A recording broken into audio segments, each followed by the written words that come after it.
Mbak Nur, ready ya? Ya, ya. Oke. Baik. Ya, Saya buka dulu ya, Mbak. silakan, Mas Rangga.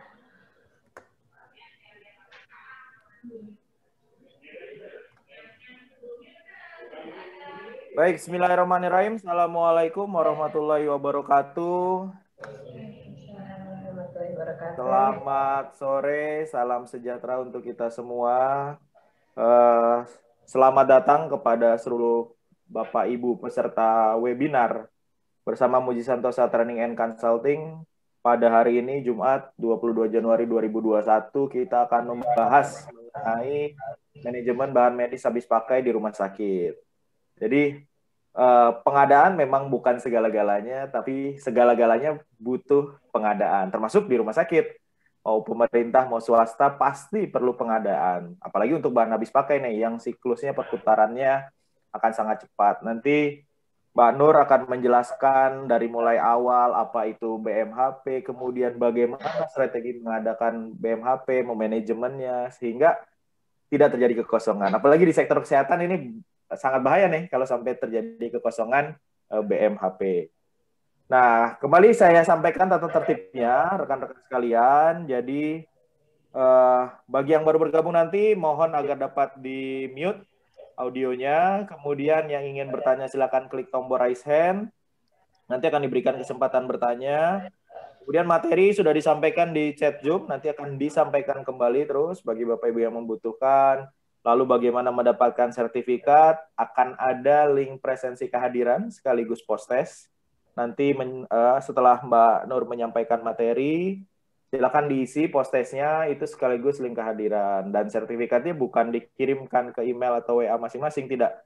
Tapi silakan diunduh di link yang juga disampaikan nanti dalam chat Zoom. Ini tuh Bapak Ibu yang baru bergabung dengan kegiatan MS Training and Consulting, tata tertib kegiatan webinar kita pada sore hari ini, dan alhamdulillah telah hadir bersama kita narasumber kita, senior saya, kakak saya, sahabat saya, Mbak Nur dari Pusat Kanker Nasional Rumah Sakit Darmais, Rumah Sakit Vertikalnya Kementerian Kesehatan. Beliau ini senior saya di pengadaan, di pendamping kontrak, advisor LKPP. Nah, lengkap sekali dengan segala pengalamannya. Beliau juga tergabung di organisasi profesi pengadaan, akan menyampaikan materi seputar manajemen bahan medis habis pakai di rumah sakit. Dan saya sendiri, Rangga dari BP Tulang Bawang, Provinsi Lampung, yang akan menemani Mbak Nur, menyampaikan materi, kemudian juga nanti dalam proses tanya jawab dan lain sebagainya. Dan juga hadir bersama kita rekan setia kita semua, Pak Muklis, nanti Pak Muji akan menyusul untuk bergabung bersama kita, menambahkan apa yang telah disampaikan oleh narasumber kita pada siang menjelang sore hari ini. Baik, untuk kelancaran kegiatan Bapak Ibu sekalian, dan juga untuk mendoakan saudara-saudara kita yang tertimpa musibah, baik di Kalimantan Selatan, di Mamuju, Majene, di Jawa Barat, mari kita berdoa. Berdoa dipersilahkan.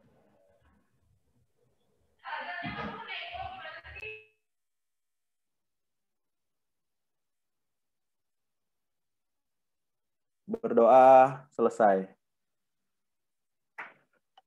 Baik. Selanjutnya dipersilakan Mbak untuk menyampaikan paparannya selama kurang lebih 45 menit.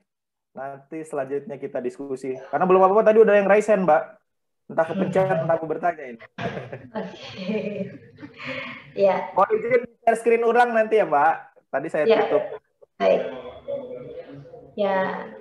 Terima kasih kepada moderator, Mas Rangga. Assalamualaikum warahmatullahi wabarakatuh. Bapak dan Ibu yang saya hormati, selamat sore. Perkenalkan, saya Nursia. Saya sangat senang ya sore hari ini mendapatkan kesempatan untuk hadir di hadapan Bapak Ibu sekalian melalui media daring ini. Pada kesempatan ini juga saya mengucapkan terima kasih kepada Pak Muji Santosa dan tim yang telah memberikan media kepada kita untuk sharing pengalaman khususnya di dalam pengadaan barang dan jasa. Puji syukur kita ucapkan kepada Allah Subhanahu wa taala atas nikmat kesehatan yang Allah berikan kepada kita ya di tengah masa pandemi COVID-19 ini. Bapak dan Ibu, izinkan dalam waktu 40 menit ke depan saya menyampaikan materi terkait manajemen habis pakai di rumah sakit. Bagaimana perencanaannya, kemudian juga bagaimana proses pengadaannya, kemudian bagaimana bentuk kontrak dan masalah yang terjadi serta solusinya. Izin saya share screen. Sudah terlihat? Belum, Mbak. Oke.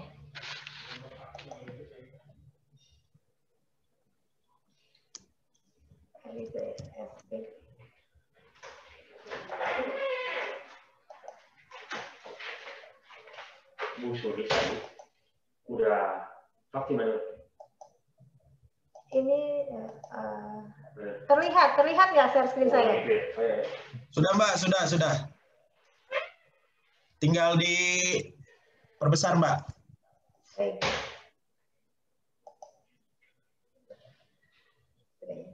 Oke, sebelumnya apa sih bahan medis habis pakai ya? Menurut Peraturan Menteri Kesehatan RI Nomor 72 Tahun 2016, BMHP atau bahan medis habis pakai adalah alat kesehatan yang ditujukan untuk penggunaan sekali pakai atau single use ya, yang daftar produknya diatur dalam peraturan perundang-undangan. Apa saja sih jenisnya, seperti jarum suntik, kemudian juga alat infus, kateter gitu ya, kemudian APD dan lain sebagainya. Kemudian di dalam PP nomor 72 tahun 1998 yaitu tentang pengamanan sediaan farmasi dan alat kesehatan. Bagaimana sih itu di situ mengatur pengamanan lewat syarat, spesifikasi dan kualifikasi penyedia BMHP tersebut. Di dalam pasal 9 itu disebutkan ya, sediaan farmasi dan alat kesehatan hanya dapat diedarkan setelah memperoleh izin edar dari menteri. Kemudian dalam pasal 15 penyaluran sediaan farmasi dan alat kesehatan hanya dapat dilakukan oleh badan usaha yang telah memiliki izin sebagai penyalur dari menteri sesuai dengan ketentuan peraturan perundang-undangan yang berlaku untuk menyalurkan sediaan farmasi yang berupa bahan obat-obatan, kemudian alat kesehatan dan BMHP. Ya, di dalam Permenkes 72 tersebut tentang standar layanan kefarmasian rumah sakit apa saja ya, itu terdiri dari apa saja. Pertama adalah pemilihan, kemudian juga bagaimana kita dalam perencanaan kebutuhannya, kemudian dalam proses pengadaan, penerimaan, penyimpanan, kemudian pendistribusian, serta untuk obat-obat yang ED ada pemusnahan dan penarikan, pengendalian, dan terakhir tentu saja terkait administrasinya. Bapak dan Ibu, terkait kelengkapan berkas alat kesehatan atau BMHP ya, yang harus kita lakukan adalah penalaan alkes BMHP itu harus dilengkapi dengan izin edar dari Kementerian Kesehatan. Kemudian untuk bahan-bahan berbahaya tentu juga harus ada MSDS, materi safety data sheet. Kemudian kita lihat apakah BMHP tersebut ada di dalam e-katalog EKPP misalnya. Kemudian juga terkait nama pabrik dan nama distributor. Tentu saja sudah ada surat penawaran harga, brosur produk, dan company profile-nya. Kemudian bagaimana sih tahap penyusunannya alkes atau BMHP tersebut? Tentu saja kita kelompokkan alat kesehatan dan perbekalan kesehatan rumah tangga itu berdasarkan klasifikasi alat kesehatan dan perbekalannya itu ada di Peraturan Kementerian Kesehatan RI nomor 1190 ya, tahun 2010. Kemudian terkait perencanaan kebutuhan Bapak dan Ibu ya. Ini perencanaan itu merupakan proses kegiatan dalam menentukan jenis, jumlah, harga, sediaan farmasi dan alat kesehatan habis pakai untuk kebutuhan pelayanan sesuai dengan hasil kegiatan pemilihan. Tentu saja hal ini harus menjamin terpenuhinya kriteria tepat jenis, tepat jumlah, tepat waktu dan efisien. Perencanaan tentu juga berpedoman kepada formularium rumah sakit. Tentu setelah ada formularium nasional, ada juga formularium rumah sakit. Di rumah sakit kami selain formularium obat, ada juga formularium untuk alat kesehatan habis pakai. Kemudian juga kita berpedoman kepada anggaran yang tersedia, apakah ini anggaran dari APBN atau PNDP seperti itu, atau BLU atau BLUD. Kemudian juga terkait penetapan prioritas ya. Saat ini prioritas apa dalam masa pandemi COVID-19, penetapan prioritas itu sangat diperlukan Bapak dan Ibu. Kemudian juga tentu saja kita lihat dari sisa persediaan. Kita lihat juga data pemakaian periode yang lalu, kemudian juga terkait waktu tunggu pemesanan ya, ketika ada barang-barang BMHP tersebut yang perlu inden gitu ya. Kemudian rencana pengembangan, apakah ada akan pengembangan pelayanan di instansi kita. Terkait pengadaan Bapak Ibu, pengadaan itu merupakan kegiatan untuk merealisasikan kebutuhan yang telah direncanakan dan disetujui. Tentu saja pengadaannya harus menjamin ketersediaan, kemudian juga jumlah, waktu yang tepat, harga yang terjangkau sesuai standar mutu. Terkait kesinambungan pengadaannya juga bagaimana itu terkait kita pemilihannya, kemudian penentuan jumlah yang dibutuhkan, kemudian juga tentu harus kita sesuaikan Bapak dan Ibu antara kebutuhan dan anggaran yang tersedia. Bagaimana pemilihan metode pengadaannya, kemudian juga jangan lupakan juga terkait pemilihan pemasoknya, kemudian juga penentuan spesifikasi yang dalam kontrak. Tentu saja juga kita harus pantau proses pengadaannya dan bagaimana dalam proses pembayarannya. Di dalam proses pengadaan ini, dalam pengadaan BMHP kita dilakukan bisa melalui pembelian. Misalnya rangkaian proses pengadaan untuk mendapatkan sediaan farmasi, ini tentu saja berdasarkan Perpres terkait pengadaan barang dan jasa pemerintah ya. Kemudian terkait produksi sediaan farmasi. Produksi perbekalan farmasi di rumah sakit itu merupakan kegiatan membuat atau merubah bentuk dan pengemasan kembali ya. Kemudian kriteria perbekalan farmasi yang diproduksi bisa saja itu terdiri dari sediaan farmasi dengan formula khusus, kemudian juga harga lebih rendah, kemudian juga formula yang memerlukan pengemasan kembali, kemudian juga yang tersedia di pasaran, kemudian juga sediaan farmasi juga kadang-kadang dipakai untuk penelitian. Kemudian juga terkait misalnya ada sumbangan atau dropping atau hibah. Di dalam pengelolaan perbekalan farmasi dari hibah atau sumbangan itu harus mengikuti kegiatan kaidah umum pengelolaan perbekalan farmasi reguler. Di tahun kemarin ya terkait pandemi COVID tentu di instansi Bapak Ibu juga sering ada hibah atau dropping ya. Dilihat lagi kebutuhan di rumah sakit. Ketika di dalam instansi kita tidak memerlukan perbekalan farmasi yang berasal dari hibah itu, kita dapat menolak dropping tersebut.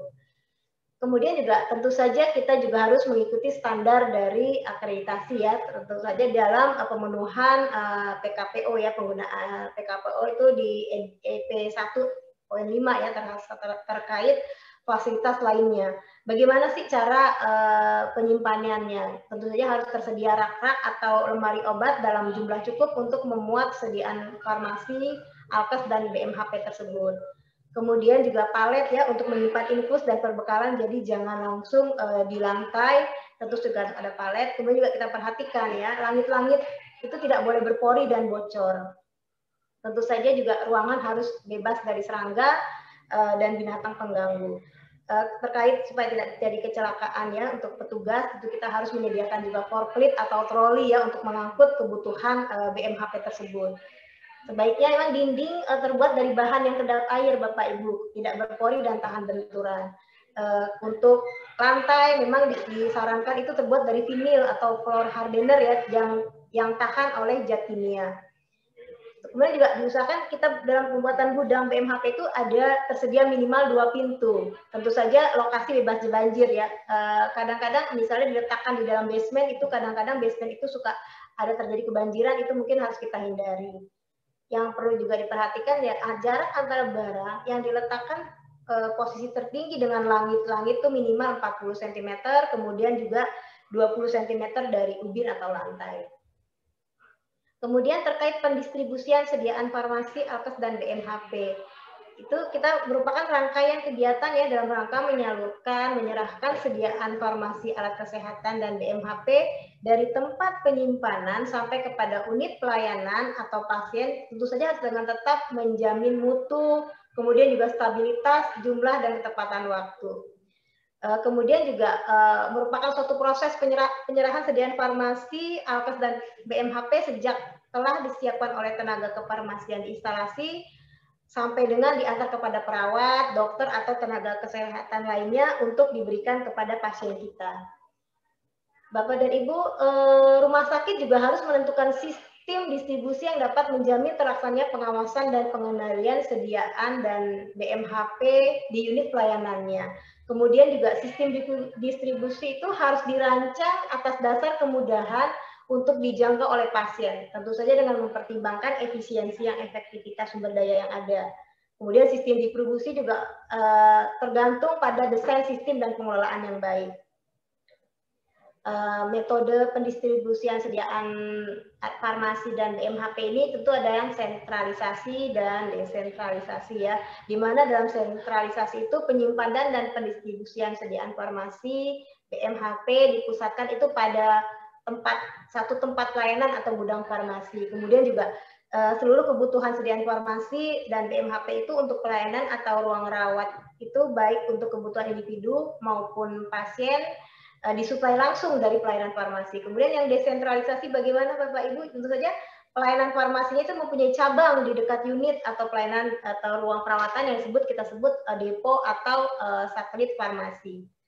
Penyimpanan dan pendistribusian sediaan farmasi dan BMHP ini tidak langsung dilakukan oleh pelayanan farmasi pusat, tetapi disuplai dari depo atau satelit tersebut. Kemudian juga terkait sistem floor stock ya, persediaan lengkap di ruangan.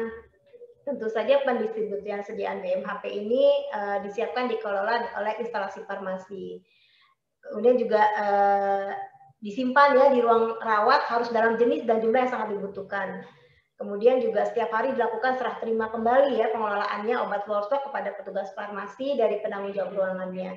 Kemudian juga apoteker harus menyediakan informasi ya, peringatan dan kemungkinan interaksi obat, misalnya ini untuk obat ya, pada setiap obat yang disediakan di dalam floor stock tersebut ya. Kemudian pengelolaan sediaan farmasi Alkes dan BMHP dengan sistem ini adalah kita lihat dari misalnya ada sediaan farmasi Alkes penyelamat hidup atau BMHP life saving ya. Kemudian juga sediaan farmasi Alkes dan BMHP kebutuhan operasi dan atau tindakan medis, dan terakhir itu adalah untuk sediaan farmasi kebutuhan dasar pasien, ruangan dan petugas. Ya, seperti ini ya Bapak Ibu ya. Sediaan yang untuk life saving itu atau penyelamat hidup, sediaan farmasi atau BMHP ini disimpan dalam troli emergensi ya, terkunci, diperiksa, dipastikan selalu tersedia dengan jenis dan jumlah yang sesuai dengan daftar yang telah ditetapkan. Kemudian juga untuk emergensi itu harus diganti segera jika jenis dan jumlah yang ada tuh tidak sesuai lagi dengan daftar. Kemudian troli atau tas emergensi hanya boleh diisi dengan sediaan BMHP emergensi. Tidak boleh kita campur dengan perbekalan farmasi lainnya. Seperti ini Bapak Ibu ya. Ini untuk kebutuhan BMHP untuk kebutuhan operasi dan atau tindakan medis. Ini sediaan farmasi BMHP kebutuhan dasar pasien ya, untuk di ruangan dan untuk petugas. Kemudian terkait tahapan pengadaan barang dan jasanya, tentu saja ketika kita mengikuti Perpres 16 tahun 2018 tentang pengadaan barang dan jasa perintah, dalam pengadaan itu kita mulai dari perencanaan pengadaan, kemudian juga persiapan pengadaan dan pelaksanaannya. Di dalam Perpres 16 tersebut, secara umum pengadaan alat kesehatan yang dilakukan oleh KLPD dengan dana yang bersumber dari APBN atau APBD dilaksanakan berdasarkan Perpres 16 tahun 2018. Pengecualian itu ada di dalam pasal 61 ayat 1. Dikecualikan dari ketentuan Perpres adalah apabila pengadaan barang dan jasa itu pada layanan BLU. Tentu saja pengadaan alat kesehatan atau BMHP tersebut harus mengikuti peraturan pimpinan BLU jika sudah BLU tersebut sudah mempunyai peraturan terkait pengadaan barang dan jasanya. Kemudian pengadaan BMHP berdasarkan standar akreditasi Paskes sesuai dengan yang dikeluarkan oleh Komite Akreditasi Rumah Sakit atau KAS itu ya, untuk pengadaan alkes dan obat, hal yang harus diperhatikan dan untuk menjamin pengadaan aman dan berkualitas untuk alkes misalnya memastikan dan mencegah penggelapan dan pemalsuan dilakukan penelusuran rantai pasok ya. Ini ada dalam standar nasional akreditasi rumah sakit ya pada MFK dan TKRS ya. Kemudian kalau terkait obat, tentu saja kita harus memperhatikan rantai distribusi obat dari pabrik ke distributor dan akhirnya misalnya sampai ke rumah sakit. Ini ada di dalam standar akreditasi itu pada PKPO dan TKRS. Kemudian terkait pemaketan pengadaannya, tentu saja pemaketan pengadaan yang kita buat itu harus berorientasi pada keluaran atau hasilnya, kemudian juga ketersediaan barang jasa, kemudian juga kemampuan pelaku usaha, dan ketersediaan anggaran belanjanya. Kemudian juga terkait volume barang dan jasa yang diperlukan oleh instansi kita. Di dalam persiapan pengadaan, PPK menetapkan spesifikasi teknis atau kerangka acuan kerja. Kemudian juga PPK membuat harga perkiraan sendiri atau HPS. Kemudian tentu saja kita juga harus membuat PPK harus membuat rancangan kontrak. Kemudian juga dituliskan terkait uang muka, jaminan pelaksanaan, jaminan pemeliharaan jika diperlukan di dalam rancangan kontrak tersebut. Apa saja yang kita lakukan di dalam persiapan pengadaan? Tentu saja hal-hal yang perlu dipertimbangkan. Sebelum menetapkan persediaan pengadaan, kita lihat dulu apakah daftar barang BMHP tersebut ada dalam e-katalog. Kemudian apakah BMHP tersebut diperlukan untuk keadaan tertentu. Kemudian juga kita lihat juga nilai paket pekerjaannya. Bapak dan Ibu, untuk rancangan kontrak yang dibuat, beberapa hal yang harus diperhatikan dalam penyusunan rancangan kontrak tersebut yaitu kita lihat jenis kontraknya. Apakah jenis kontrak ini kita buat jenis kontrak harga satuan atau kontrak payung untuk BMHP. Kemudian juga terkait uang muka, apakah diperlukan untuk uang muka tersebut. Tentu saja juga kita tuliskan itu disebut jaminan, beda, dan garansi. Dan pasti juga kita harus mengikuti standar akreditasi. Kemudian terkait metode pemilihan penyedia BMHP, ketika BMHP tersebut ada di dalam katalog elektronik, tentu kita melakukannya melalui proses e-purchasing. Kemudian ketika nilai pengadaan tersebut sampai dengan 200 juta, kita bisa melakukan dengan pengadaan langsung. Untuk keadaan tertentu, misalnya kemarin seperti kita pada saat wabah pandemi, kita memerlukan barang APD yang dalam waktu segera, tentu saja kita juga bisa melakukan penyunjukan langsung. Itu kita lakukan jika hanya kita lihat satu pelaku usaha yang mampu, kemudian juga ada hak paten. Dan ketika telah dilakukan tender ulang dan terjadi gagal juga. Kemudian proses tender cepat, tentu kita pilih metode ini ketika spek dan volume yang sudah rinci gitu ya. Kemudian juga yang pasti pelaku sudah terkualifikasi di dalam sistem informasi kinerja penyedia.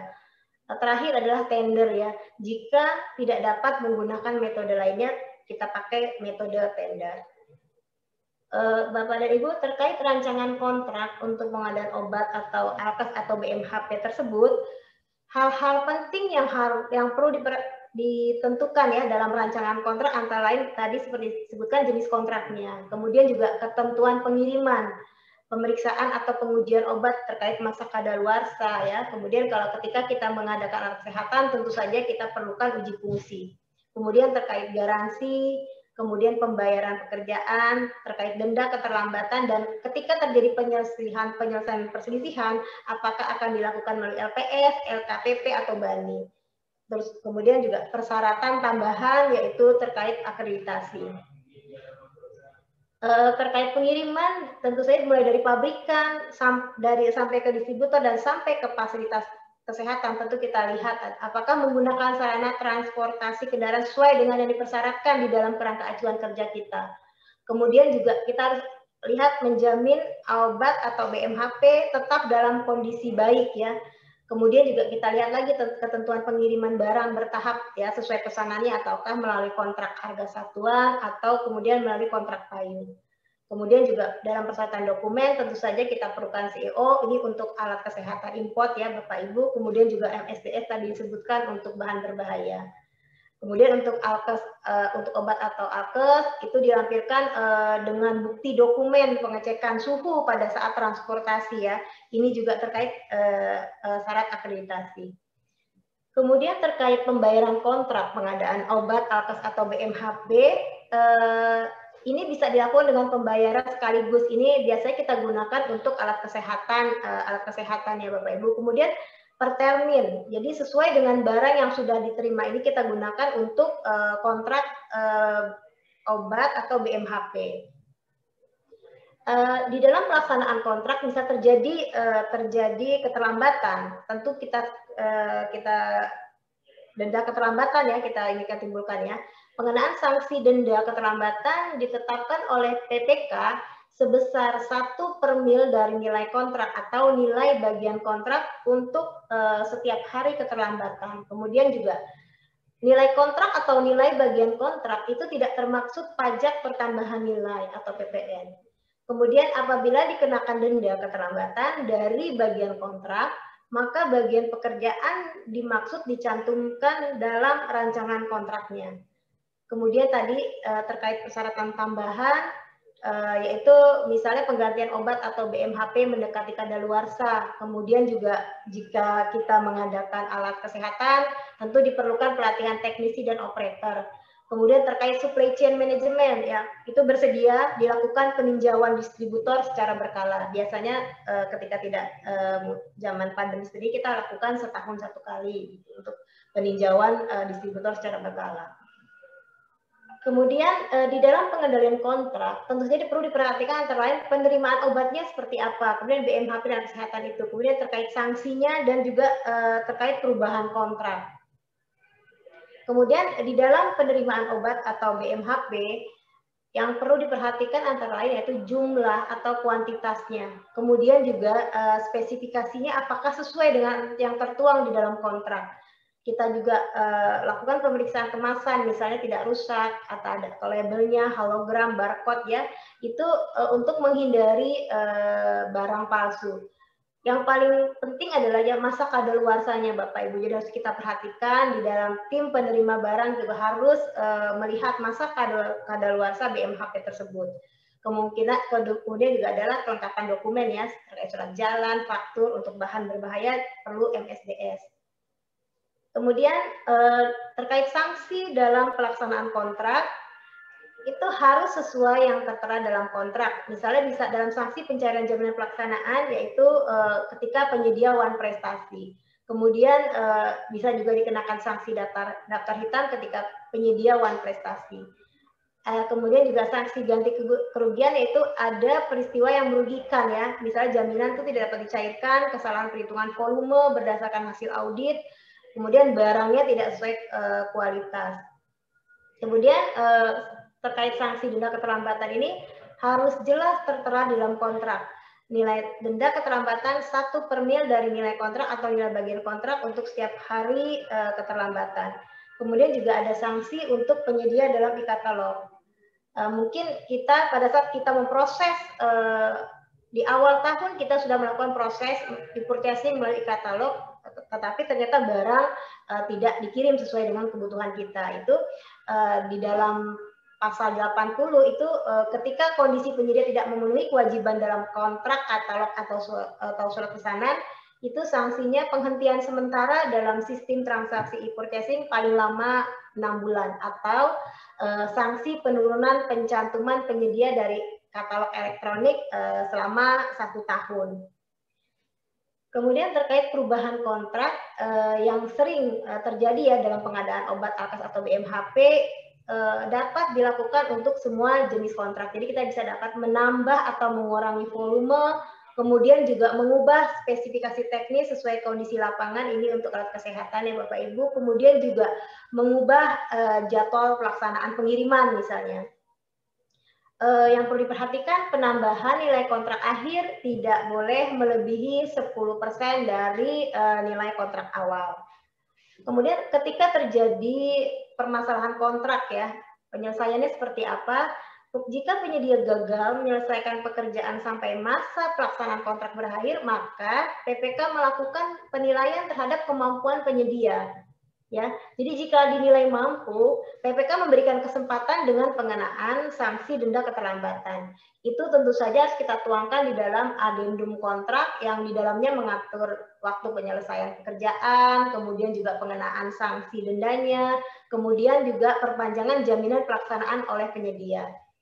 Kemudian yang perlu kita perhatikan juga pemberian kesempatan kepada penyedia untuk menyelesaikan pekerjaan itu dapat melampaui tahun anggaran. Demikian pemaparan yang dapat saya sampaikan pada pertemuan kali ini. Semoga bermanfaat. Selanjutnya saya kembalikan kepada moderator untuk membuka sesi diskusi dan tanya jawab. Terima kasih. Baik, terima kasih Mbak Nur. Singkat, padat, jelas. Selalu menarik kalau berbicara pengadaan bidang kesehatan ini karena sifatnya kebutuhannya cepat, kemudian sangat dinamis. Jadi pasti nanti banyak pertanyaannya seputar ini, Mbak, metode pemilihan pasti ini. Karena di chat tadi beberapa, kalau e-katalog nggak ada bagaimana gitu. Tadi Mbak Nur sudah sedikit membahasnya gitu. Tapi nanti kita bahas kembali. Saya ke yang raise hand dulu. Sudah ada Ibu Kusnul Fitria. Ada Ibu Kusnul Fitria? Bisa di-unmute.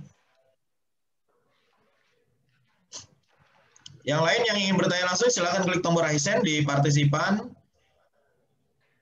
Kalau belum ada, saya ke Ibu Sri Indrayani. Silakan di-unmute. Nah, oke, silakan. Dari mana? Selamat siang, Pak. Saya Sri Indrayani dari Inspektorat Kabupaten Kampar, Riau. Oke, silakan. Oke, langsung aja ya, Pak. Pertanyaan saya begini, Pak. Bagaimanakah pembelian obat atau BMHP di Blood jika RBA-nya belum disahkan? Ini padahal udah mendesak gitu, Pak, untuk pembelian obat dan BMHP-nya. Terima kasih, Pak. Itu aja. Assalamualaikum. Assalamualaikum warahmatullahi wabarakatuh. Mbak Nur, mau langsung aja ya? PLUD RBA belum disahkan, Mbak. Gimana nih pembeliannya? Ya, terima kasih kepada Bu Sri Indriani ya. Pertanyaannya ini memang sering terjadi ya Bu ya, di instansi kami juga sering terjadi. Bagaimana sih ketika pembelian BMHP atau obat itu jika DIPA belum disahkan gitu, seperti itu ya. Terkait memang persyaratannya PPK dilarang bertanda tangan kontrak ketika DIPA atau anggaran belum disahkan. Tetapi untuk proses pengadaannya itu bisa kita lakukan. Jadi di dalam klausul nanti klausul kontrak atau rancangan kontrak tentu kita sebutkan penandatanganan kontrak ditandatangani setelah DIPA disahkan. Jadi proses pengadaan bisa berjalan gitu ya Bu Sri ya. Jadi bisa kita lakukan proses pengadaan, karena ketika kita melakukan proses pengadaan itu melalui pengadaan langsungkah atau penunjukan langsung, tentu Pokja itu memerlukan waktu untuk proses pengadaannya seperti itu.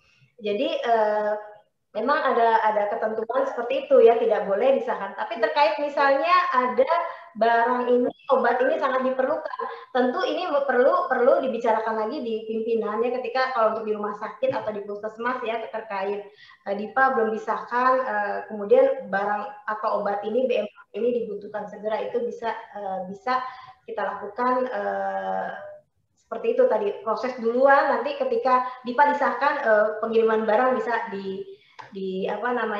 disegerakan pengirimannya. Demikian Bu Sri, mungkin dari Mas Rangga mau ada tambahan, silakan. Saya coba moderator. Baik, Mbak, alhamdulillah Pak Muji sudah bergabung nih. Alhamdulillah. Pak Muji, Assalamualaikum. Salam, gimana Bu? Pak, tadi pertanyaannya ini Pak dari Kampar Riau tadi Pak, bagaimana kalau pada BLUD RBA belum disahkan, kemudian mau pengadaan obat? Itu kan sama dengan DPA atau DIPA belum disahkan atau masih diblokir. Bagaimana pengadaan obat? Ya kalau menurut saya ya tetap diadakan obat itu. Jangan sampai orang tambah sakit meninggal dunia gara-gara pengadaan. Ya diadakan. Nanti itu dikawal lah dengan audit. Mungkin begitu. Saya nggak tahu jawaban Bu Nursia tadi gimana ya? Sama Pak. Sama Pak. Jadi begitu, Bu Sri Indrayani bagaimana? Ya, Kalau terkait BMHP tadi Bu Sri, terkait BMHP mungkin kan kalau obat seperti tadi Pak Suhu bilang ya, kalau obat memang kita harus mengadakan karena memang terkait penyelamatan kepada pasien. Tapi terkait BMHP memang kalau contohnya seperti saat ini adalah hazmat ya, sangat diperlukan, yaitu bagaimana tentu saja kita bisa juga melakukan setelah kita lakukan proses pemilihan, ada penyedia yang terpilih, kita lakukan negosiasi, mungkin memang ini kebutuhan kami seperti ini, mereka bisa mensuplai duluan gitu. Seperti itu. Jadi bisa kita lakukan terkait kalau misalnya obat, apalagi untuk life saving ya, itu memang harus kita adakan. Seperti itu. Mudah-mudahan menjawab ya Bu Sri ya. Ya. Tanya tambah boleh Bu? Boleh Bu, boleh. Dia begini kasusnya. Kan ada tunda bayar pembelian obat tahun anggaran sebelumnya nih, tahun 2020. Karena dalam kondisi RBA-nya tidak mencukupi untuk pembayaran, tunda bayarlah di 2021. Yang ini karena kebutuhan kita butuh obat lagi, tapi penyedia tidak mau mengirimkan barang jika tunda bayar belum dilaksanakan. Gimana tuh, Pak? Ya. Terima kasih. Oke. Oh, lebih detail itu, Mbak. Jadi sudah kejadian tahun sebelumnya. Tunda bayar, karena dia tunda bayar, jadi untuk pelaksanaan 2021, RBA belum disahkan. Kalau dibayar yang tahun lalu, yang ini tidak dipeduli, disediakan oleh penyedia gitu. Ya. Pertama terkait tunda bayar, tentu saja pelaksanaan pengadaan yang kita lakukan di tahun anggaran sebelumnya, ketika tidak terbayar di tahun tersebut, tentu tetap penyedia itu mempunyai hak tagih sampai dengan 5 tahun. Jadi tetap instansi tetap harus membayar di tahun berikutnya gitu. Jadi tetap hak tagih penyedia tetap ada gitu ya, tunda bayar seperti itu. Kemudian terkait penyedia tidak mau mengirim pengiriman berikutnya gitu ya. Pertama ketika ada, tentu saja kalau di sini kita perpendekatan juga nih Bu Sri, seandainya penyedia tersebut memang sudah terbiasa mensuplai barang kita, biasanya dia juga ada mau negosiasi ketika kita berikan kepastian, ketika DIPA atau RBA disahkan kita akan segera membayar, mereka biasanya mau. Nah ketika ketemu misalnya tidak mau juga dia mengirim barang, kita cari alternatif barang tersebut yang sejenis sama dengan melalui penyedia lain. Kalau memang kebutuhan tersebut sangat diperlukan. Maaf izin, dia sekarang kondisi di saat ini anggaran itu ada gitu, udah ada di anggaran. Cuma RBA-nya kan belum disahkan. Belum disahkan. Ya. Jadi bisa enggak kita membayar dulu dari uang yang ada untuk yang tunda bayar yang 2019 biar untuk pengadaan 2021 orang tuh mensuplai lagi gitu. Bisa kita bayarkan, kita bisa seperti itu Bu Sri. Jadi ini kan menyambung ya kontinuitas pelayanan di instansi Bu Sri misalnya ya, itu terkait RBA yang belum ini mungkin bisa dibicarakan di manajemennya Bu Sri ya, untuk di kami pun pernah seperti itu, kasus seperti itu misalnya. Kita juga harus ada kesepakatan gitu, karena ini untuk meningkatkan pelayanan atau kesinambungan pelayanan, tetap jadi kita bisa bayarkan sambil menunggu RBA tersebut gitu. Berarti nanti tidak kena di pemeriksaan itu ya Bu ya? Terkait pemeriksaan kan bisa juga kita buatkan misalnya justifikasi ya, mengapa tidak bisa kita kenapa harus dibayarkan dulu, karena terkait si penyedia tidak mau mengirim lagi. Atau alternatif kedua tadi seperti saya sebutkan, bisa saja mencari penyedia lain yang dengan barang sejenis yang Bu Sri adakan di instansi Bu Sri, seperti itu. Jadi sebelum RBA disahkan, anggaran sudah ada, bisa saja Bu ya kita melakukan pembayaran yang tertunda untuk tahun 2019 untuk penyedia tadi. Ya, seperti itu Bu. Selama anggaran berarti kan anggaran sebenarnya sudah teralokasikan ya, anggarannya sudah ada ya untuk belanja BMHP tersebut. Hanya di dalam RBA belum disahkan, seperti itu ya Bu. Iya betul Bu. Oh, berarti bisa Bu ya? Bisa. Oke, makasih Bu ya. Ya, terima kasih Bu Sri. Pak Muji ada tambahan Pak? Enggak, saya bertanya aja ya. Bertanya saya. Itu tadi kan PLU-nya, RBA-nya belum disahkan ya, misalkan disahkan di bulan Maret. Jadi pembayaran sudah bisa ya? Saya hanya perlu memastikan aja ya. Saya bukan mengetes ya, saya bertanya. Hujan. Iya, sebenarnya RBA instansi itu kan diterbitkan oleh pimpinan instansi tersebut ya, Pak Muji. Kemudian kalau anggaran terkait alokasi anggaran itu kan kita lintas misalnya dengan kalau di kementerian itu dengan lintas Kementerian Keuangan misalnya dengan ini ya. Jadi sebenarnya kita juga melihat nih, kenapa sih RBA-nya belum disahkan? Sedangkan ini sudah bulan Januari ya, saudara, kita RBA itu bisa diterbitkan misalnya di awal Januari misalnya. Kita lihat kenapa sih RBA-nya belum disahkan gitu. Apa yang membuat terjadi hal tersebut. Seperti itu sih Pak Muji. Oh, jadi RBA-nya disahkan Februari. Januari ini bisa lakukan pembayaran? Bisa. Kalau sebenarnya ini yang dimaksud Bu Sri kan RBA 2021 seperti itu ya Bu Sri ya? Iya. Biasanya kan ya RBA itu terbit biasanya itu di awal ini ya, malah kadang-kadang di tahun anggaran sebelumnya itu RBA untuk tahun anggaran sebelumnya itu sudah ada gitu, karena kalau di kementerian itu memang kita harus mengupload namanya e-planning ya ke dalam PBE, pengadaan berbasis elektronik seperti itu. Jadi mungkin perlu dilihat juga, karena kalau penyedia kan hak tagih penyedia juga. Hak penyedia juga ketika dia tidak merasa dia tidak dibayar di tahun sebelumnya, dia tidak mau mengirim barang tersebut seperti itu. Ya. Begitu Bu Sri penjelasan dari Mbak Nur. Oke, makasih. Ya. Terima kasih Bu Sri. Kalau Ibu butuh justifikasi lebih lengkap, bisa juga dikonsultasikan lebih lanjut nih ke pembina BLU-nya, BLUD-nya, BPKP, bagaimana kondisi demikian, keberlangsungan harus tetap dijaga. Itu kekhawatiran yang muncul disampaikan saja. Itu ya Bu. Terima kasih.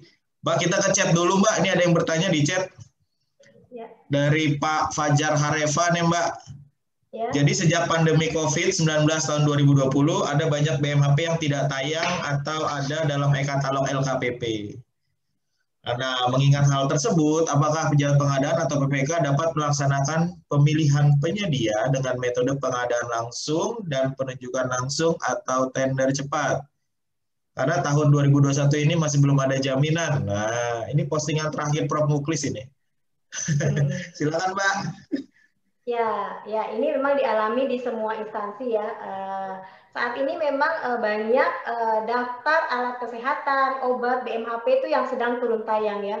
Ketika kita sementara pelayanan terus berkesinambungan, terus berkelanjutan. Kemudian bagaimana sih cara mengatasinya? Seperti tadi disebutkan di awal kan, metode pemilihan penyedia bukan hanya e-purchasing atau bukan hanya melalui katalog LKPP gitu. Ketika kejadian misalnya kita tidak ada di e-katalog LKPP, kita bisa melakukan proses dengan pengadaan langsung gitu ya, atau kita dengan kalau itu merupakan hak paten atau hanya satu-satunya barang, kita bisa melakukan penunjukan langsung. Jadi bisa saja kita lakukan tanpa melalui e-katalog gitu. Malah kemarin pada saat pandemi, yang awal-awal pandemi itu kita melakukan menggunakan pengadaan barang saya melalui pengadaan barang saya dalam kondisi darurat ya, kita pakai Perlem 13 LKPP. Berikut SE 3 juknisnya. Seperti itu Pak Fajar, mudah-mudahan menjawab ya. Jadi ketika barang itu tidak ada di katalog, kita tidak jadi mengadakan, jangan. Jadi kita gunakan metode berikutnya. Seperti itu, mudah-mudahan menjawab pertanyaannya. Siap, terima kasih. Pak Muji ada tambahan Pak? Enggak, lanjut aja, lanjut. Lanjut ya Pak. Mungkin sudah terlanjur cinta dengan e-katalog Mbak. Memang lebih mudah di katalog ya, tapi memang sekarang sedang turun tayang tuh Mas Rangga. Sampai Maret. Ya, betul. Betul sekali, baik. Saya lupa menyampaikan Bapak Ibu yang bertanya secara langsung, nanti akan ada 2 souvenir hari ini dari Pak Muji Santosa. Untuk pertanyaan terbaik nanti akan dipilih oleh narasumber. Jadi silakan kesempatan bertanya, raise hand bertanya sebaik mungkin. Baik. Jadi tolong diingat-ingat juga ya Mbak Nur ya, yang nanyanya bagus kita kasih souvenir nanti 2 orang. Ya. Baik, kita lanjut ke penanya berikutnya. Tuh kan langsung banyak yang raise hand, Mbak. Kita ke Pak Pandu Widiantoro. Ada? Silahkan di-unmute. Selamat sore. Ya. Sore. Pak Pandu, videonya boleh dibuka, Pak? Sudah dibuka, Pak. Sebentar, copot masker dulu Oke. ya. Dari mana, Pak? Mohon izin dari PBJ Rumah Sakit UI Depok. Oke, silakan. Mohon izin mau bertanya, atau tadi sempat ada materi yang membahas untuk persiapan pengadaan dalam kondisi tertentu. Jika kita membahas kondisi COVID itu artinya kan kondisi darurat. Apakah kondisi tertentu itu hanya ada kondisi darurat atau hanya ada kondisi yang lainnya? Dan mungkin mekanismenya apakah sama dengan kondisi darurat atau sama dengan persiapan pengadaan biasanya? Terima kasih. Ya, terima kasih. Oke, terima kasih. Makasih Pak Pandu dari tempat saya kuliah, RSUI Depok. Silakan Mbak Nur. Apakah beda pengadaan darurat dengan pengadaan kondisi tertentu? Ya, terima kasih Pak Pandu Widiantoro ya yang dari Rumah Sakit UI Depok. Ini tetangga dekat saya nih, daerah-daerah saya. Terkait pengadaan barang jasa dalam kondisi darurat. Tentu pengadaan darurat itu bukan hanya terkait pandemi COVID ya, jadi terkait bencana alam dan non alam. Kalau pandemi COVID ini kan bencana termaksud pengadaan dalam bencana non alam ya, itu tentu diputuskan ketika tersebut dibilang bencana, itu ada keputusan dari presiden ya terkait pengadaan terkait kondisi darurat tersebut. Kemudian bagaimana pengadaannya? Jadi bukan hanya COVID ya, misalnya ada bencana alam, banjir, longsor dan sebagainya, itu tentu saja pada saat kita melakukan proses pengadaannya kita bisa menggunakan Perlem LKPP nomor 13. Jadi kemarin itu memang kebanyakan di instansi itu melakukan proses pengadaannya melalui Perlem LKPP nomor 13 karena pertama kita lakukan melalui katalog e-forecasting itu barangnya banyak yang sedang turun tayang atau tidak stoknya tidak terpenuhi. Kemudian juga kita barang atau BMHP tersebut dibutuhkan segera. Kalau kita melakukan proses pengadaan misalnya melalui tender gitu ya, itu kan memerlukan waktu proses pengadaannya, keselamatan pasien kita tuh tidak cepat kita layani. Jadi terkait pengadaan barang jasa dalam kondisi darurat itu bukan hanya terkait pandemi COVID saja, terkait darurat itu ada ketentuannya, itu sudah dijelaskan di dalam Perpres itu sendiri. Demikian Pak Pandu. Ya, bagaimana Pak Pandu? Berarti ini mungkin sama saja mengacu seperti peraturan pengadaan dalam kondisi kahar ya? Kurang lebih seperti itu ya? Kondisi kahar. Kahar ya betul.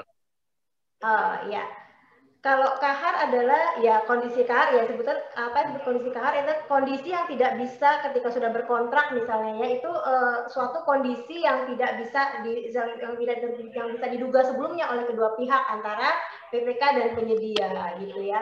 Jadi kalau kahar itu biasanya terjadi kita sudah berkontrak gitu Pak, kita sudah berkontrak kemudian terjadi misalnya ada bencana alam gitu ya, itu keadaan yang tidak bisa diprediksi atau tidak diketahui sebelumnya oleh kedua belah pihak yang melakukan perikatan.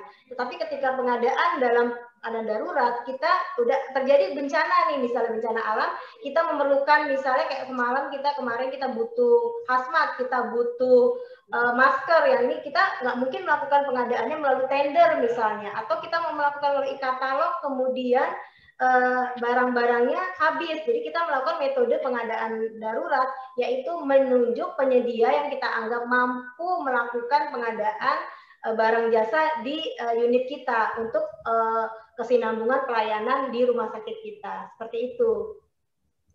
Ya. Baik Ibu, sudah cukup jelas. Ya. Untuk penjelasannya, terima kasih banyak. Ya, sama-sama Mas Pandu. Pak Muji ada tambahan Pak?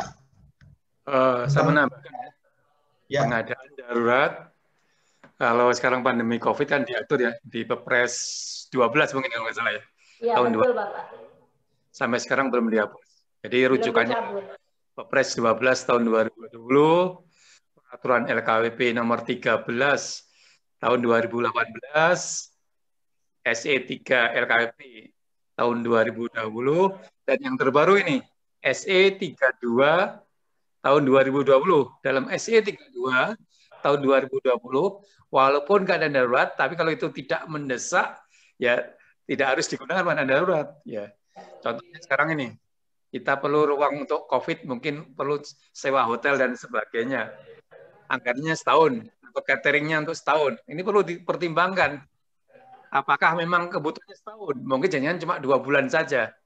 Selebihnya masih menunggu situasinya akan membaik nggak dengan ada vaksin dan sebagainya, atau meningkat. Jadi tidak harus dihabiskan untuk pengadaan sampai Desember tahun ini, Pak. Kita harus memperhitungkan, punya historical data atau punya perakiraan ke depan itu. Seperti itu ya.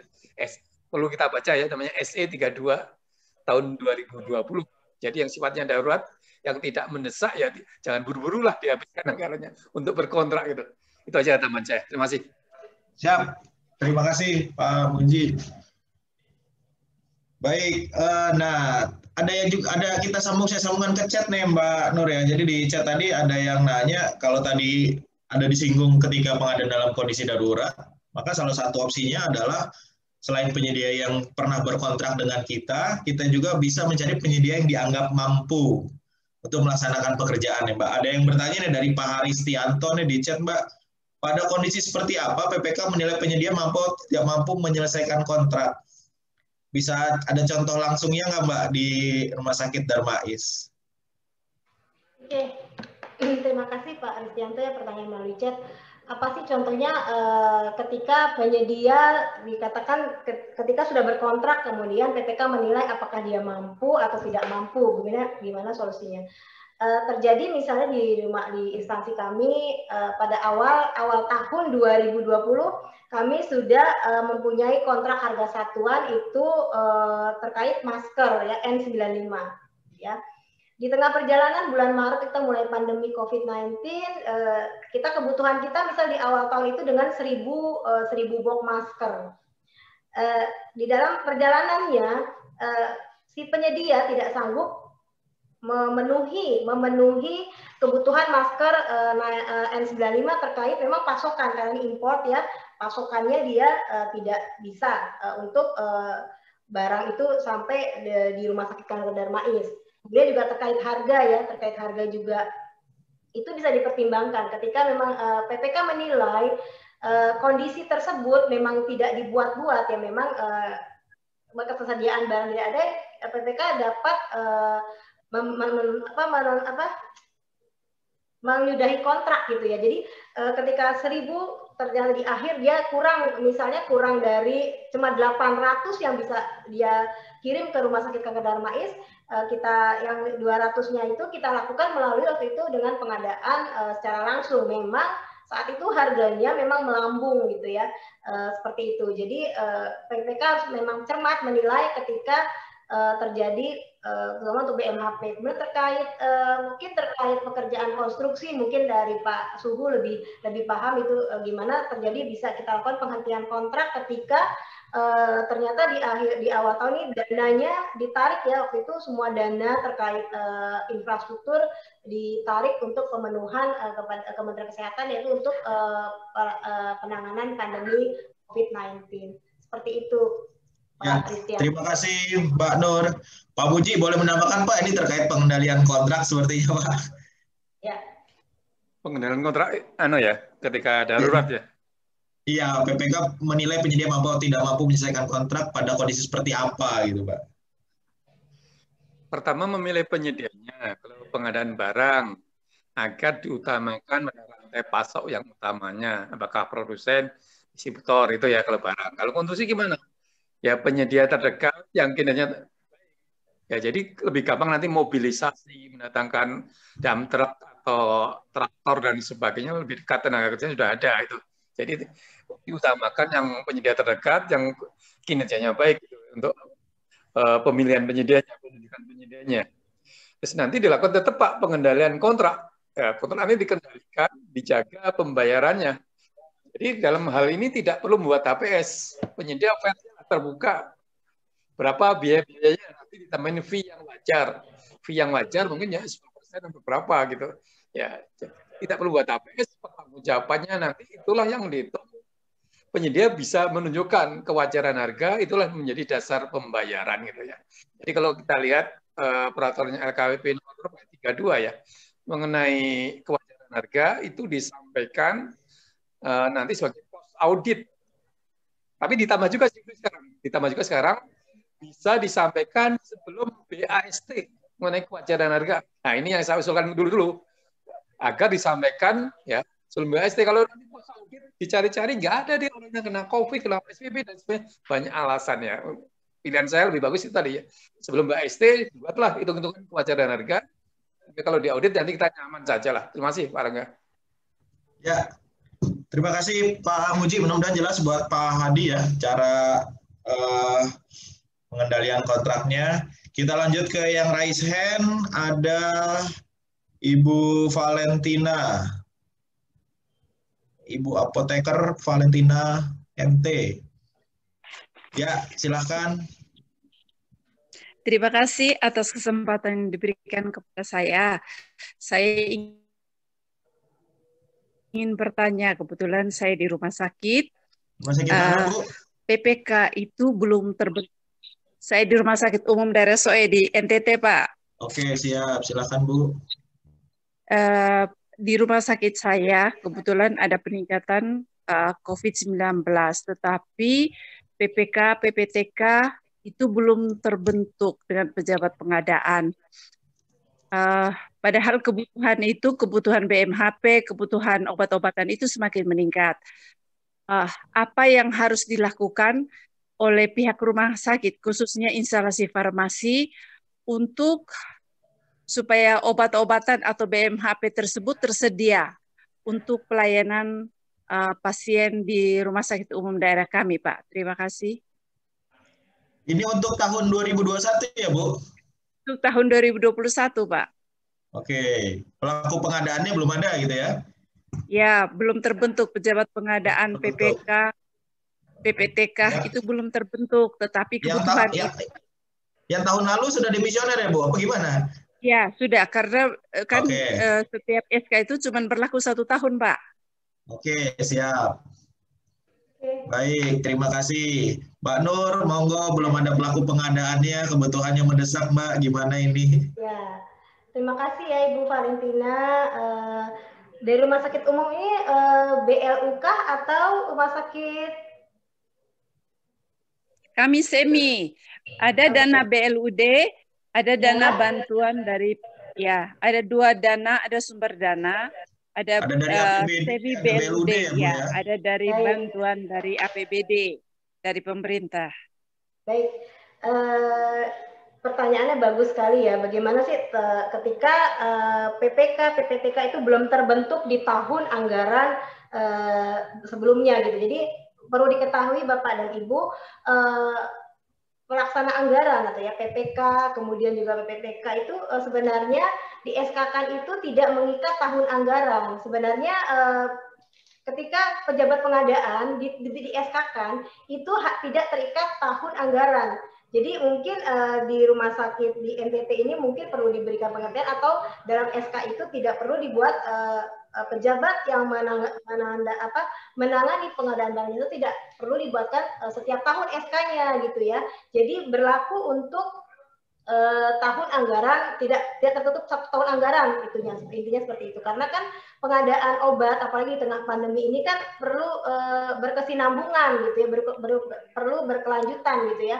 Jadi memang saran saya Bu Valentina di rumah sakit di NTT ini segera kalau memang harus akan menerbitkan SK baru gitu ya, itu harus segera diterbitkan SK-nya. Kemudian juga bisa di-review lagi SK sebelumnya di tahun 2020, apakah di situ memang menyebutkan PPK hanya untuk tahun anggaran 2020, seperti itu. Jadi kedepannya memang disarankan untuk PPK atau pejabat pengadaan itu atau Pokja pemilihan itu bekerja bukan berdasarkan tahun anggaran. Jadi selama SK itu belum dicabut, pencabutan SK, mereka masih berkewajiban untuk melaksanakan proses pengadaan di instansi tersebut. Demikian Bu Valentina. Ya. Bu, saya lanjut Bu, apakah Ya, ada silakan. aturannya, Pak, Bu? Apakah ada aturannya sehingga itu bisa jadi acuan untuk kami yang di rumah sakit untuk maksudnya diperpanjang kayak gitu loh, karena keadaan sekarang itu sangat memerlukan sekali. Atau ya itu pertanyaan pertama. Yang kedua, apakah karena memang di daerah kami berlakunya setiap tahunnya demikian, apakah itu bisa diambil alih pengadaan tersebut oleh penanggung jawab instalasi farmasi yang diketahui oleh kepala bidang dan disetujui oleh direktur rumah sakit umum? Ya. Oke. Apakah itu diperbolehkan? Ya, Mbak. Ada 2, Mbak. Ya, terkait pertanyaan apakah boleh pengadaannya dilakukan oleh penanggung jawab farmasi. Ini kita bicara seperti di zaman sebelum ada peraturan presiden ya. Jadi sebenarnya tidak boleh ya dalam satu instansi dia mengadakan, kemudian juga dia mengelola, mendistribusikan, merencanakan dan sebagainya dalam satu instalasi. Jadi di kontrolnya tuh tidak ada gitu ya. Kalau menurut hemat saya, Bu, untuk terkait proses pengadaan yang harus berjalan itu kita lihat saja, kita review memang terkait SK yang sebelumnya, PPK atau Pokjanya atau PPTK-nya seperti itu. Jadi ini sangat krusial, jadi harus segera diselesaikan karena proses pengadaan terutama di zaman pandemi COVID ini kan BMHP atau obat itu sangat diperlukan oleh instansi kita untuk melakukan proses pengadaan. Seperti itu, Pak. Bu Valentina. Yang ke satu tadi, Mbak, kalau di Darmais pelaku pengadaannya tidak berbatas tahun anggaran ya, Mbak?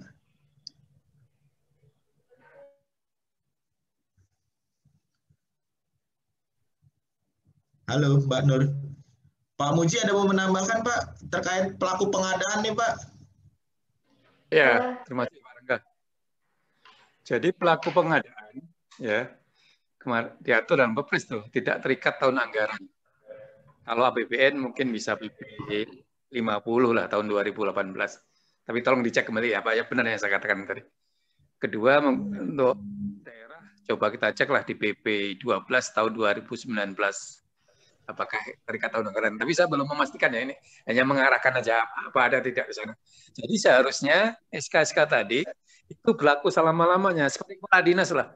Kepala dinas dibatasi nggak sampai dengan 31 Desember? Enggak kan kepala dinas? Kepala dinas ya selama-lama jadi kepala dinas sepanjang dia tidak dimutasi, pensiun, meninggal dunia dan sebagainya. Jadi pemula pengadaan tadi harusnya seperti itu. Tidak dibatasi sampai dengan 31 Desember. Seperti kepala dinasnya. Kepala dinas kan tidak dibatasi sampai 31 Desember sebagai pengguna anggaran. Pengguna anggaran tidak dibatasi sampai 31. Ya udah.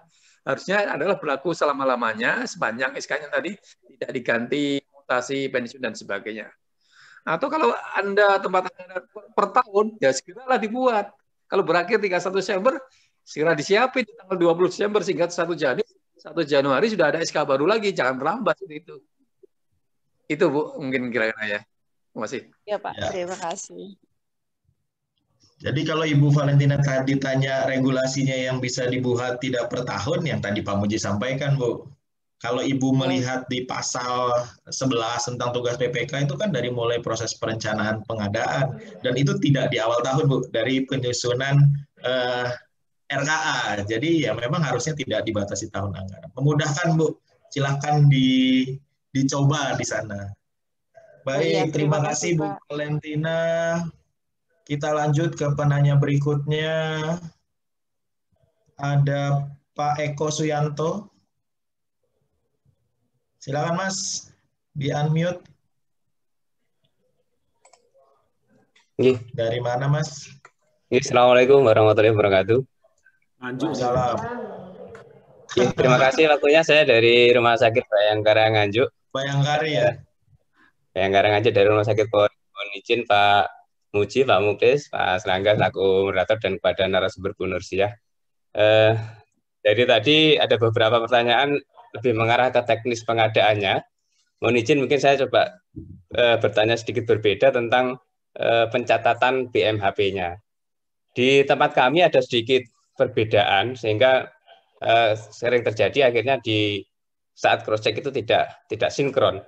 Perbedaannya seperti ini. Misalkan di bagian gudang itu pencatatan BMHP itu berdasarkan barang datang. Hasil pengadaan selesai, barang datang langsung tercatat dan sebagainya.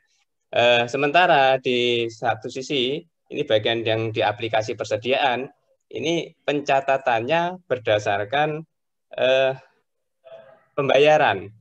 Jadi atas dasar pembayaran, bukti pembayaran sudah terbayar, itu baru bisa diinput dalam aplikasi persediaan. Sehingga ini tidak sinkron saat ada cross-check dan sebagainya. Sementara untuk gudang ini tidak bisa mengikuti pencatatan seperti yang di aplikasi karena barang datang kadang sudah mendesak untuk digunakan.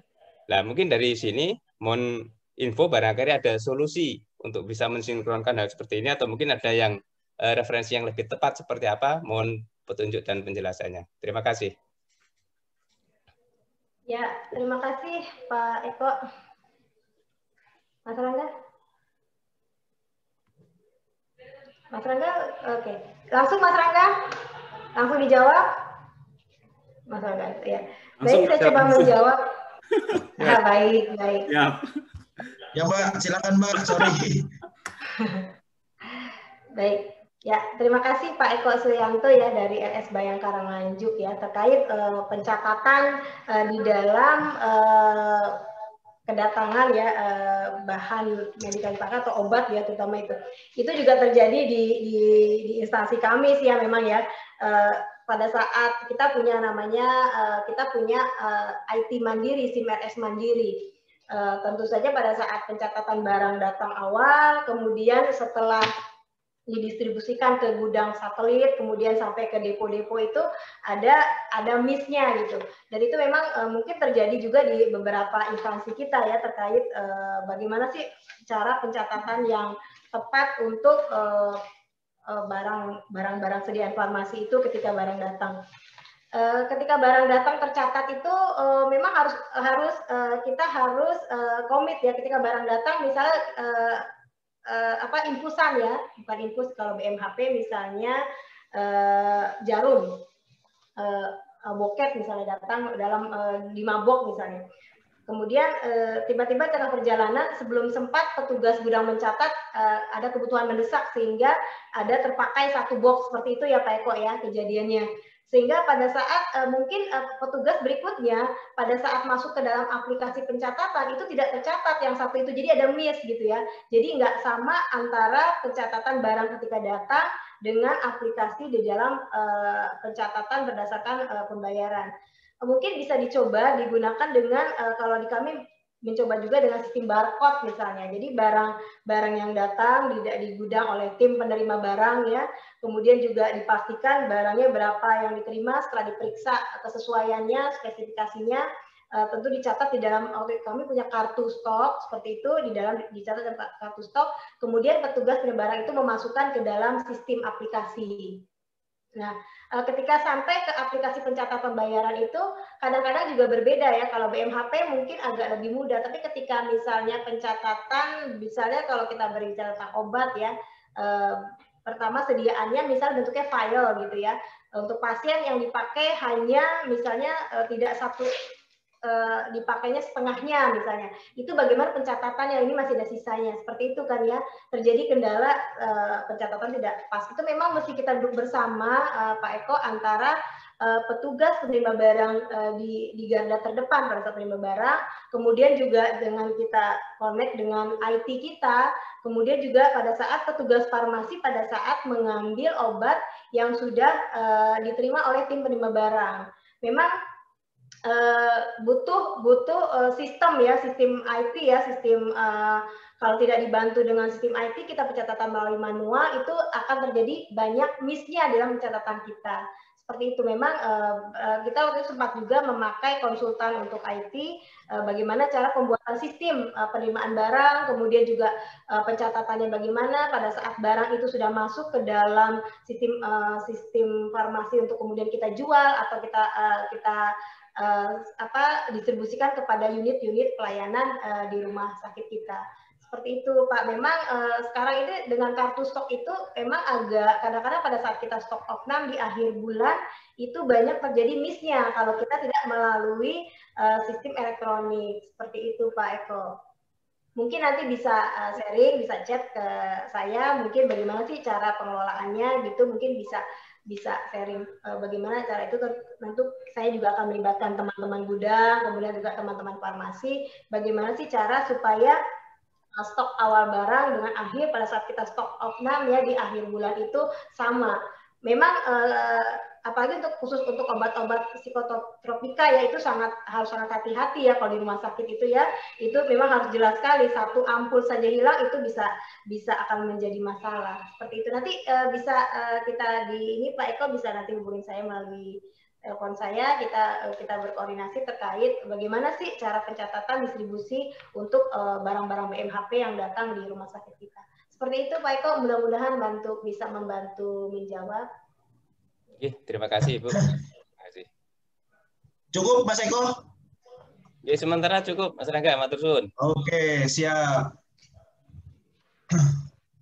Mbak, ini ada yang bertanya di chat dari Ibu Natalia Della, kalau masih ada di sini, boleh bertanya langsung.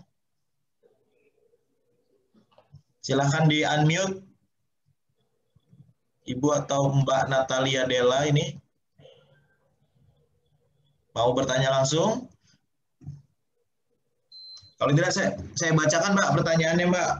Baik. Jadi terkait meningkatnya, ada, silakan. Ibu Natalia. Oh iya, boleh langsung tanya aja Mas. Boleh silakan. Ya, pertanyaan saya tadi terkait manajemen Hanskun ya Bu. Soalnya manajemen Hanskun ini untuk di daerah saya itu harganya sangat signifikan sekali tingginya. Bisa 3-4 kali lipat. Ya, dan harganya jauh lebih mahal dari masker saat ini. Mohon share aja sih Bu, kalau di Darmais itu bagaimana pendistribusiannya ke unit. Karena kami sudah pernah coba yang di packing dari farmasinya, cuman itu tidak membantu juga. Mohon share aja Bu. Dari mana Mbak? Dari rumah sakit mana? Oh, saya dari Rumah Sakit Umum Sentra Medika Sanggau. Oke. Kalimantan Barat. Ya.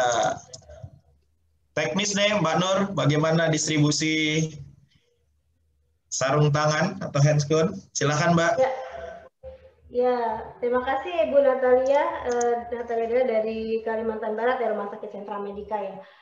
Terkait handscoon ya, memang tadi ditanyakan harga handscoon saat ini mahal gitu ya. Memang karena supply and demand ya, ketika kebutuhannya meningkat, kita tahu sendiri untuk sebelumnya di unit pelayanan kita tidak semua memakai handscoon, tetapi ketika pandemi seperti ini rata-rata semua memakai handscoon. Bahkan di kami tim screening yang itu saat yang pada saat di garda terdepan menerima pengunjung atau pasien itu mereka yang sebelumnya tidak ada jadi menggunakan handscoon atau sarung tangan.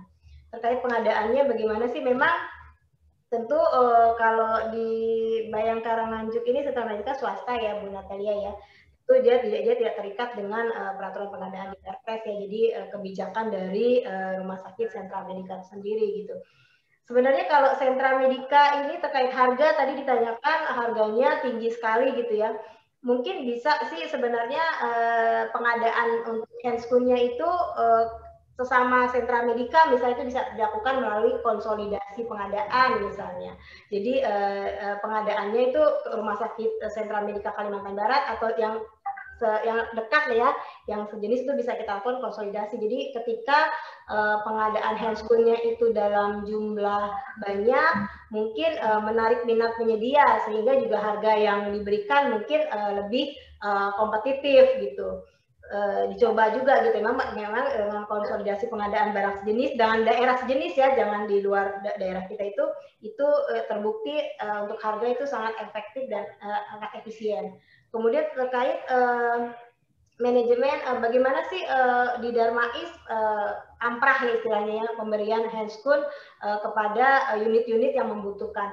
Tentu saja kita lihat kebutuhan dari di awal itu masing-masing unit perawatan, masing-masing ruangan itu di awal itu mengajukan kepada instalasi farmasi selaku koordinator perbekalan farmasi. Dituliskan kebutuhannya berapa untuk misalnya untuk ruangan OK itu sebulan itu atau sehari itu mereka butuh handskun itu berapa. Kemudian di ruang rawat inap, rawat jalan seperti itu mesti kita jadikan kita buat perencanaannya. Jadi instalasi farmasi sebagai koordinator perbekalan farmasi itu sudah membuat list data kebutuhan handskun untuk 1 bulan misalnya. Ketika kebutuhan 1 bulan sudah jelas untuk rawat inap sekian, rawat inap sekian, itu tentu saja pada saat pengadaannya juga kita tidak akan kekurangan gitu. Jadi memang diperlukan ada peningkatan untuk pengadaan APD ya di zaman pandemi COVID ini. Tentu saja juga ini menjadi pertanyaan dari manajemen, tetapi ketika dijelaskan ini memang merupakan kebutuhan, nah itu bisa diakomodir, bisa difasilitasi seperti itu. Kemudian juga pada saat kita melakukan distribusi kepada unit-unit itu berdasarkan kebutuhan instalasi udah sentral, misalnya hari ini dia butuh misalnya 1000 pasang atau 100 pasang handskun, kita berikan sesuai dengan kebutuhannya yang memang kelihatan dari jumlah operasi, misalnya ada 10 operasi saat itu memerlukan berapa handskun gitu. Dan ada petugas farmasi juga Bu Natalia, di masing-masing pelayanan itu ada petugas farmasi yang ikut membantu ketersediaan untuk BMHP di unit kerja tersebut. Demikian Bu Natalia, mudah-mudahan bisa terjawab pertanyaannya. Gimana Mbak Natalia? Ada yang didiskusikan kembali? Oke, silakan di unmute. Oke, sudah Pak, sudah cukup. Ya, sudah cukup jelas. Baik Bu Nursia, terima kasih. Ya, terima kasih. Silakan dipraktekkan Pak di rumah sakitnya, mudah-mudahan bisa gitu. Baik, terima kasih. Satu lagi nih Pak Nur di chat dari Ibu Herlinawati, Inspektorat Sulawesi Barat. Apakah ada regulasi terbaru terkait aturan kefarmasian di rumah sakit, puskesmas, dan fasilitas kesehatan lainnya, Mbak? Ya, langsung dijawab saja ya. Terkait peraturan kefarmasian terbaru, memang kita masih ada yang terkait peraturan Menteri Kesehatan tuh masih kita pakai yang nomor 58 ya tahun 2014 itu tentang standar pelayanan kefarmasian di rumah sakit ya. Kemudian juga terkait tadi ya di dalam peraturan nomor 72 juga ya dijelaskan, sementara itu memang belum ada peraturan terbaru terkait kefarmasian kita. Seperti itu Bu siapa yang saya bertanya? Bu Herlina ya. Ya, betul. Oke Mbak, terima kasih. Terakhir Mbak, apa dari Pak Hairul Faris nih? Mau bertanya langsung Pak Hairul Faris? Silakan di unmute.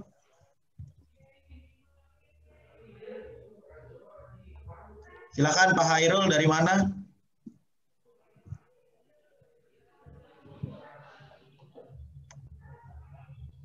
Pak Hairul?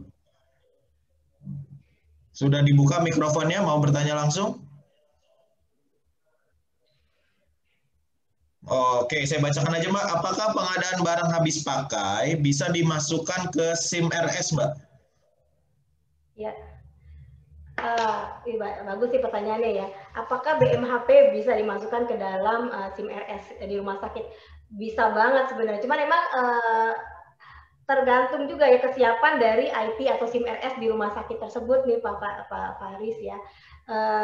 Idealnya memang kalau semua BMHP itu masuk ke dalam sistem, tentu saja pada saat instalasi farmasi sebagai koordinator perbekalan farmasi itu melihat stoknya misalnya sudah sedikit, sudah lihat, jadi dalam saat membuat perencanaan, dalam membuat pengadaannya itu memang akan lebih mudah untuk instalasi farmasi. Dan kemudian juga kalau misal kita secara manual, kadang-kadang seringkali terjadi ketika ternyata di dalam stoknya itu, di dalam kartu stok kita sudah kosong sekali barangnya. Kalau kita buat ke dalam satu sistem BMHP, mungkin kita buat suatu warning ya, ketika misalnya BMHP tersebut sudah dalam batas minimal stok, akan ada tanda merah gitu. Tentu saja si bagian gudang atau bagian pengelola yang membuat perencanaan itu akan melihat, oh ini akan didahulukan.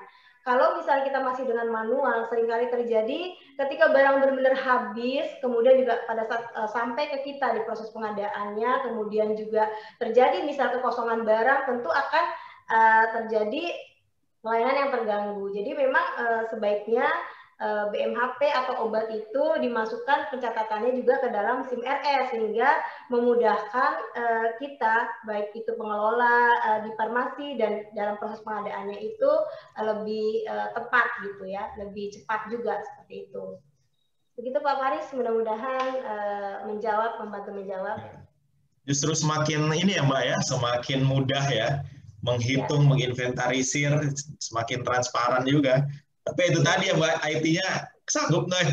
Pergerakannya cepat sekali soalnya. Iya, betul sekali. Baik, satu lagi. Ada yang resen Mbak, terakhir mungkin masih ada 5 menit. Silakan Ibu Cici Sulastri.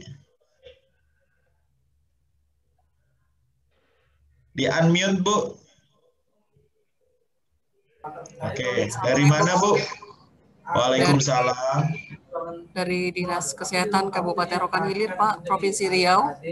Oke, silakan Bu. Sedikit mau sharing nih, Pak Rangga sama Bu Nur, untuk pengadaan VTM, bukan VTM, rapid test antigen. Kebetulan ada salah satu penyedia menawarkan, tetapi pembeliannya itu secara e-katalog, cuman lebih mahal memang. Dan kami pernah membeli produk tersebut, tetapi rapid test antibodinya bukan antigen. Jadi sekarang produk itu yang untuk rapid test antigen sudah terdaftar di dalam e-katalog. Sementara yang produk-produk yang lain juga pernah kami beli sih, kualitasnya ya lumayan lah. Tapi memang yang di dalam e-katalog ini memang lebih bagus lah daripada yang lain. Harganya agak mahal Mbak Nur, dan yang untuk pembelian yang biasa lebih murah gitu. Jadi mohon masukan Mbak Nur agar saya nggak bimbang lah untuk pembeliannya apakah secara e-katalog atau pembelian langsung gitu. Terima kasih Pak Rangga, Mbak Nur. Ya. Terima kasih Bu Cici. Nah, sering terjadi nih Mbak ya, harga di e-katalog lebih mahal dibanding harga di luar. Silakan Mbak Nur yang dengan pengalamannya. Ya, terima kasih pertanyaannya Bu Cici. Ini di Dinkes Ria tentu pengadaannya ini dengan dana ini ya Bu ya, dana APBN, APBD ya Bu ya. Anggarannya? Dari anggaran apa Ibu? DAK, di unmute dulu Bu. BTT. Oh BTT. Ya. Oke. Ya, terjadi ketika barang rapid test ya, antigen kah, rapid test antibody atau kemudian juga PCR itu kondisinya barang tersebut lebih mahal di dalam dengan harga di e-katalog ya. Kalau kita menggunakan prinsip efektif efisien, memang kalau kita lihat kalau memang dari harga barang rapid test antigen atau antibody ini fungsinya sama yang di katalog dengan yang kita lakukan misalnya pengadaannya melalui pengadaan langsung seperti itu ya. Harganya itu misalnya lebih murah yang ada di dalam yang di luar di katalog seperti itu. Kalau misalnya sudah terbukti memang barang itu lebih murah, kita lihat juga keefektivitasan si rapid test itu akurasinya juga tepat. Ya tidak bermasalah ketika Bu Cici melakukan proses rapid test tersebut tidak melalui e-katalog gitu ya, dimungkinkan saja gitu. Sehingga misalnya kalau dengan dana kita punya dana sekian, dengan kita melakukan pembelian e-katalog, kita hanya mendapatkan sekian. Ketika melakukan pengadaan langsung, tentu saja dengan kita justifikasi yang kita buat ya, yang kita tepat, mengapa kita memilih metode pengadaannya tidak melalui e-katalog, karena hal bla bla bla itu justifikasi, itu sebenarnya dimungkinkan saja proses pemilihannya kita melalui proses pengadaan langsung. Tentu saja si rapid test antigen antibody itu sudah memenuhi syarat-syarat yang seperti disebutkan di awal tadi, ada izin edar dan sebagainya. Seperti itu sih Bu Cici ya. Memang ini terjadi di beberapa instansi, mungkin teman Bapak dan Ibu juga mengalami hal tersebut ketika ternyata barang jasa atau BMHP atau obat yang kita adakan itu di katalog saat ini harganya lebih mahal. Seperti itu Bu Cici. Mudah-mudahan membantu menjawab. Mungkin dari Suhu Pak Ya. Muji mau menambahkan. Pak Muji, ya Pak, betul Pak. Pak Muji. Nah, jadi di e-katalog lebih mahal Pak. Ya, terima kasih Pak Rangga. Jadi kalau kita lihat sekarang Perpres 16 tahun 2018, katalog e-forecasting tidak wajib digunakan. Kecuali kalau Kementerian Kesehatan menyatakan ini harus digunakan katalog-katalog ini. Atau Pemda Ibu mewajibkan, ini ada katalog lokal wajib digunakan. Ya, kalau seperti itu wajib digunakan, walaupun harganya mahal. Perasaan saya, Kemenkes belum ada yang mewajibkan seperti itu. Ya, mungkin katalog tempat Ibu juga nggak ada. Jadi ketika nggak ada, di luar lebih murah, ya beli aja di luar, nggak apa-apa Bu. Karena nggak wajib tadi katalog tadi. Pertanyaannya kalau di luar lebih mahal, misalkan Ibu beli katalog untuk melayani tempat Ibu untuk sebulan ini nggak bisa, bisanya 3 bulan lagi.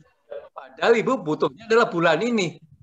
Katalog ya, murah, misalkan 100.000, tapi bisanya 3 bulan lagi. Padahal Ibu butuhnya bulan ini. Di luar katalog lebih mahal, ya nggak apa-apa. Misalkan di luar 120.000, karena yang di katalog tidak menyanggupi, nah, gitu ya.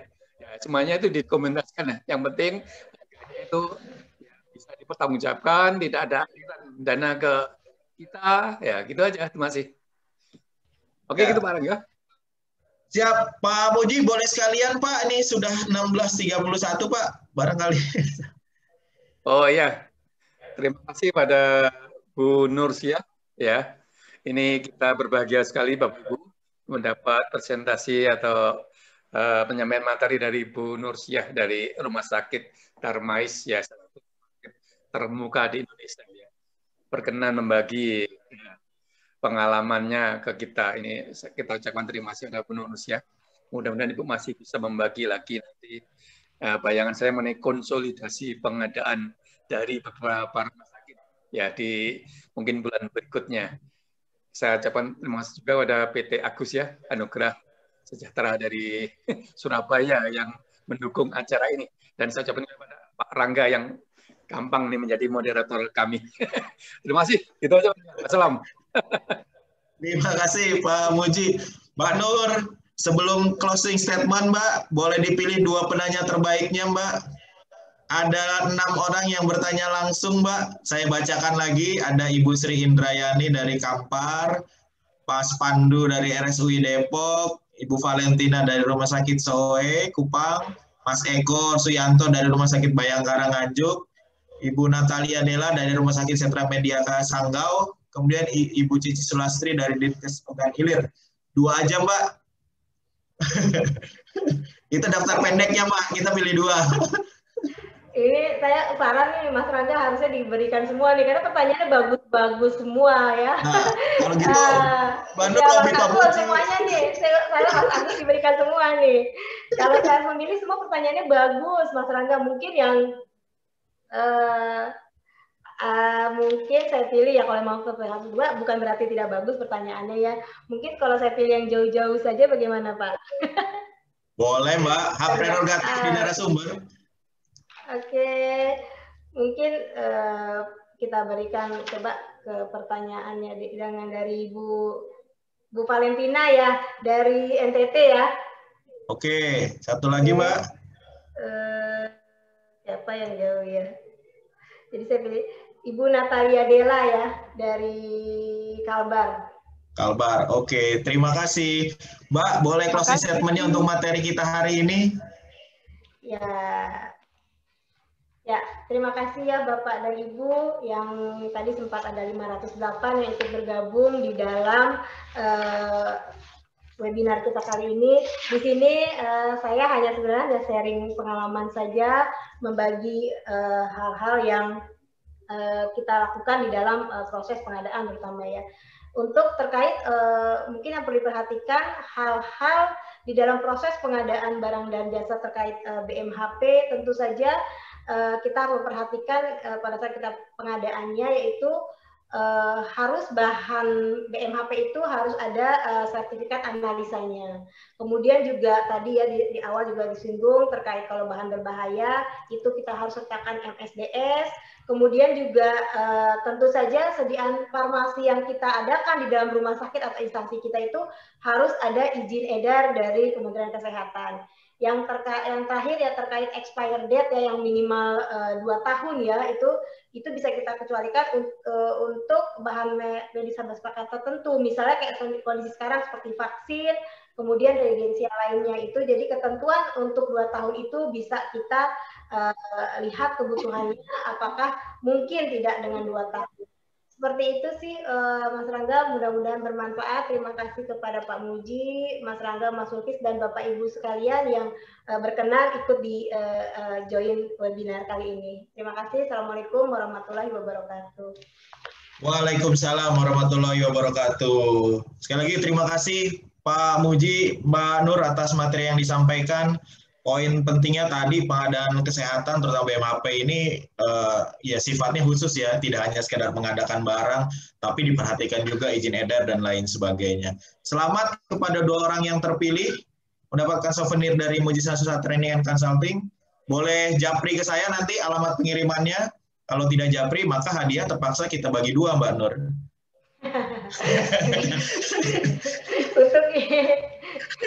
Untuk Pak Pandu aja deh, Pak Pandu masih ada tuh. Semuanya masih ada nih, silakan dijapri nanti alamatnya. Saya sudah chat personal di Zoom, silakan dikirim ke nomor handphone ya untuk alamatnya. Sekali lagi Bapak Ibu, terima kasih yang telah hadir pada sore hari ini dan juga tadi kepada sponsor kita pada sore hari ini PT Agos yang senantiasa mendampingi webinar Mujizat Susah Training and Consulting terutama terkait materi-materi di bidang kesehatan.